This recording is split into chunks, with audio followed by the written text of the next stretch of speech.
Je vais te citer 4, allez 5 étapes. Première étape, c'est rester ancré.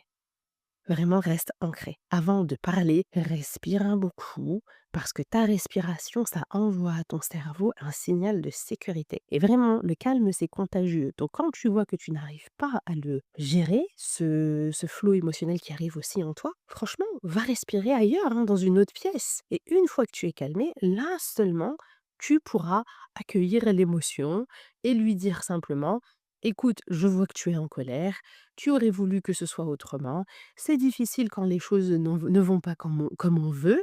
Tout ça, c'est des choses qui vont valider le ressenti. Et vraiment, il faut que tu fasses la différence dans ta tête entre céder et valider le ressenti. C'est 2 choses qui sont totalement différentes. Ensuite, je dirais qu'il faut protéger. Si ton enfant il devient violent, il faut garder ton calme, mais tu assures sa sécurité et la sécurité de tout le monde. Je ne te laisserai pas taper. Tu as le droit d'être en colère, mais je ne te laisserai pas faire du mal aux autres. OK? Restez proche de lui, même s'il vous repousse, qu'il a besoin d'une distance, c'est OK, mais restez dans la pièce. Sa colère, elle a besoin d'un témoin, on va dire, bienveillant pour, se transformer en quelque chose de, plus calme par la suite. Et seulement une fois qu'il est redescendu, là seulement tu peux parler. Ce sera le moment de discuter quand il sera redescendu. Et là, tu lui diras: «Écoute, tu te souviens de ta colère? Qu'est-ce qui t'a le plus dérangé?